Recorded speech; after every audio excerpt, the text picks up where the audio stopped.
said your name right this time.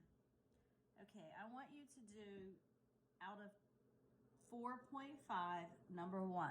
These were application problems, and I only assigned 2, I think. But I just want you to do the first one with the car headlight. And sorry about the picture, how ridiculous it is, but the beam of the headlight drops 3 inches for every 20 feet. So the picture there, I drew a right triangle for you. The weird part about this problem is this is in inches, the drop is in inches, and the run here is in feet. So we have to get those in the same units in order to do the problem. So we do dimensional analysis like we did back in 1207 and use the fact that, use the fact that 12 inches equal 1 foot. You can change the 3 inches to feet if you want to, or you can change the feet to inches. But I followed whatever the homework did, and the homework went and changed the 20 feet here, which is this distance here, to inches. So you did this really well back in 1207. 20 feet times your unit fraction of 12 inches equal 1 foot, so that the feet cancel. And you get 240 inches. So this is 240 inches. Your numbers will be different, but just proceed this way. First, change your feet to inches or your inches to feet, whatever. This will give you a fraction. This gives you a large number, but now you have them in the same units. All right, so this is just a right triangle. And in trigonometry, the nice thing about it is that you can solve right triangles and you can find angles just given to sides. And you couldn't do that when you use the Pythagorean theorem. That just dealt with sides, not angles. So when you solve these problems, if you see them later in life, you look at the relationship of the information you have and the information that you want to find. And then out of the 6 trig functions, you choose one that has those 2 knowns and 1 unknown involved. My goodness, okay. Let me just write cosine theta equal adjacent over hypotenuse, and sine theta equal opposite over hypotenuse, and tangent theta equal opposite over adjacent. And I know you don't have those, you probably don't have those memorized right now, and I would have ended up giving you those anyway for the final exam, most likely on the board. And as far as secant, cosecant, and cotangent, which are just the reciprocals of those, we use those sometimes for other problems, but they aren't on your calculator when you're solving a right triangle. And that's all we're doing here, is solving a right triangle. So in these problems, I'm looking at what I have here. I have this angle is what you are asked to find. So what do we have in relation to this angle? We have the opposite side, and we have the adjacent side. We do not have the hypotenuse. This is the hypotenuse. Or you would have called it R. So what out of the 3, which involves theta, the opposite side of theta, and the adjacent side of theta? Tangent. Okay, so let's move down here. Tangent theta is opposite over adjacent, or sometimes we say y over x. All right, so let's fill in the blanks here. The opposite side of theta is 3. We're dealing with inches here. And the adjacent side to theta is 240. So you have this little tangent theta equal 3 inches over 240 inches, which equal 0.0125 inches. All right, So let me rewrite that this way. Tangent theta equal 0.0125. Okay, so this is the problem that you're going to solve. When you're looking for theta, that's when you use your inverse tangent button. The inverse tangent button will, you plug in the tangent theta, push the inverse tangent button, and theta will pop out. Make sure you have this in degrees, because this is the answer. This is the tangent of theta, but we want to know what theta is. So that's what inverse functions do to each other. It's like taking the square root of 4 and then squaring it. You get back to 4. Okay, so inverses do the opposite to each other until where x pops out. So let's do the inverse tangent of 0.0125. And when you do that on your calculator, you push the on button first, and you push second function tangent, and that gives you the inverse tangent, and there's a parentheses there, 0.0125 equal 0.0716, blah, blah, blah, blah, round to the nearest 10. Done. Your problem should come out very similar to that one. Okay, so that's all I want you to do out of 4.5. Okay, now, out of 8.1, you can do the first, you already did the first one, I think, and you missed the second one. So you can do up to, I have to number 3 here, so just do 1 to 4. Then I'll get rid of the last 2. Okay, so out of 8.1, let's just look, look at what they want you, what the question's asking. Okay, you understand pretty well the rectangular coordinate plane and the quadrants. Quadrant 1, quadrant 2, quadrant 3, and quadrant 4. And in this quadrant, do you agree with me that any x coordinate is positive and any y coordinate for any point in that quadrant, x is greater than 0 and y is greater than 0? Okay, and then in quadrant 2, any point in this quadrant, any point, your x coordinate of that point is negative, but your y coordinate is positive. All right, quadrant 3, any point, your x coordinate of that point is negative, so x is less than 0, and your y coordinate as well is negative. You know, you could have a point here that could be -3, -4. They're both negative. And then in quadrant 4, any point here, the x coordinate is positive, but the y coordinate is negative. So the questions in this look a lot harder in this section than they really are. As long as you understand the rectangular coordinate plane and you have these functions written here for you, or you write them down, and I made a mess of this right here. That's a y. So sine is y over r, or opposite over hypotenuse. Y over r, cosine x over r, or adjacent over hypotenuse. And tangent y over x. And then cosecant is the flip of sine, so it's just the reciprocal, so it's flipped, r over y, and secant is flipped, so it's r over x, and cotangent is flipped. So instead of y over x, it's x over y.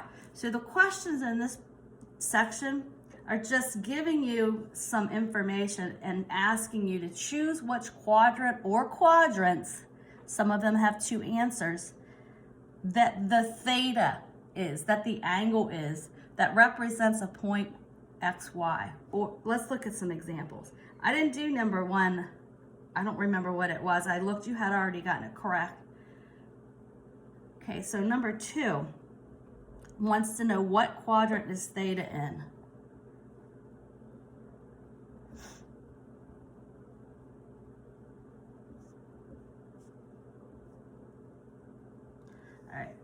So here's what you're given. The cosine of that angle, wherever it may be, is a negative number. Okay, go up here and look at your functions. R is always positive. Think of R as like distance, okay, because a hypotenuse. So cosine is x over r. So since cosine of theta equal x over r, all this question's really asking you is which quadrants is x negative? That's all this is asking you. Which quadrants have negative, wow, that's a mess, isn't it?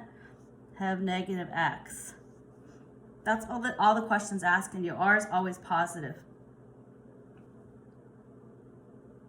All right, so where do we have negative x? X is negative in these two quadrants. So the answer to this is 2 and 3. Quadrant 2, quadrant 3.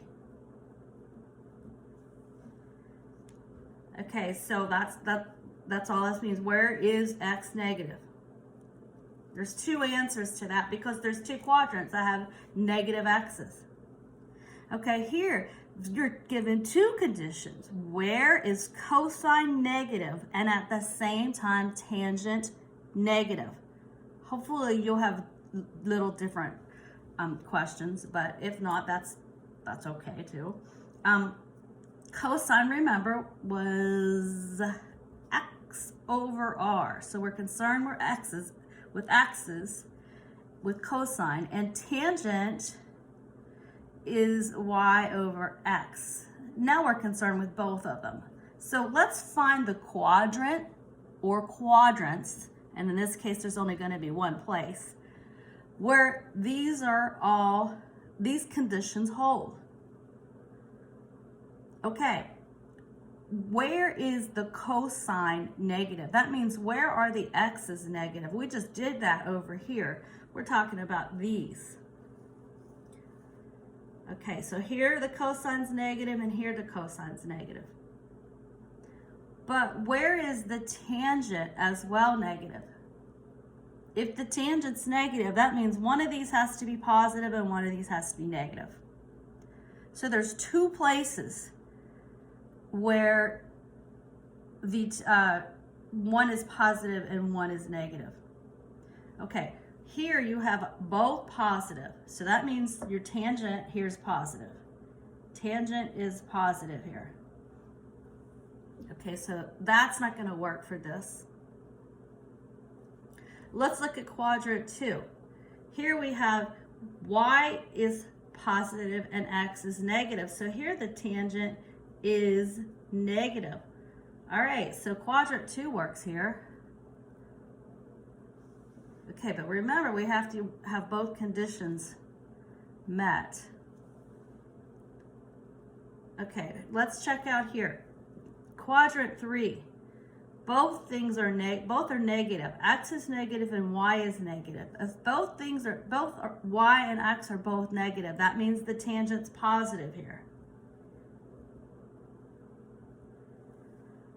And then quadrant 4, we have a negative and a negative over a positive gives you negative. So tangent's negative here.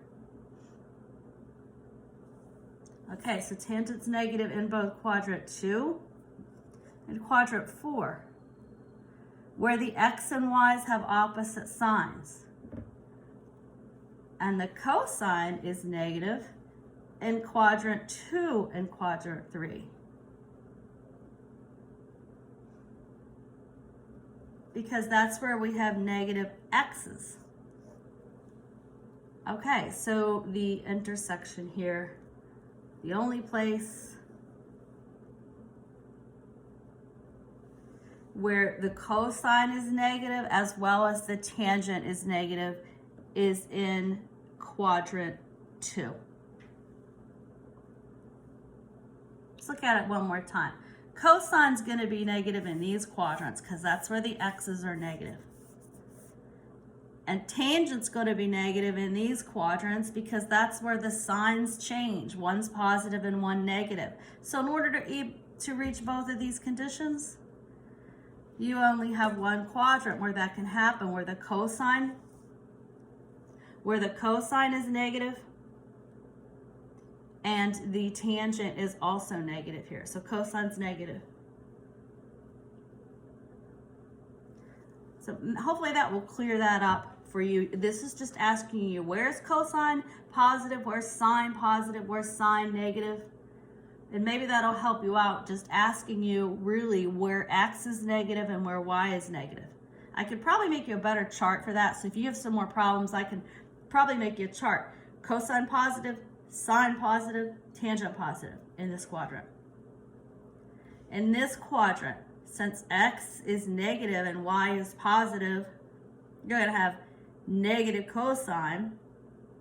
Sine's positive here because the y coordinate's positive and sine's the y coordinate. You're dealing with the y coordinate. Cosine deals with the x coordinate, sine deals with the y coordinate. And then tangent is both of them. So since you have one negative, one positive, you have a negative tangent. Down here we've got negative cosine. Cosine is negative. Sine is also negative. The y coordinate is negative here. But since you have a negative over a negative, tangent is positive. And in quadrant 4, the x coordinate, meaning cosine, is what we're looking at, is going to be positive, greater than 0. But the y coordinates are negative, and that's sine. And then whenever these are opposite, your tangent is negative. And here everything's positive. Cosine, x coordinate, cosine, y coordinate, sine, x over y. Okay, so let's say if I ask you what quadrant is the sine negative? That's two, there's two quadrants where the sine's negative. Quadrant 3 and quadrant 4. So let's say we have one more problem here. What quadrant has negative, I abbreviated negative sine?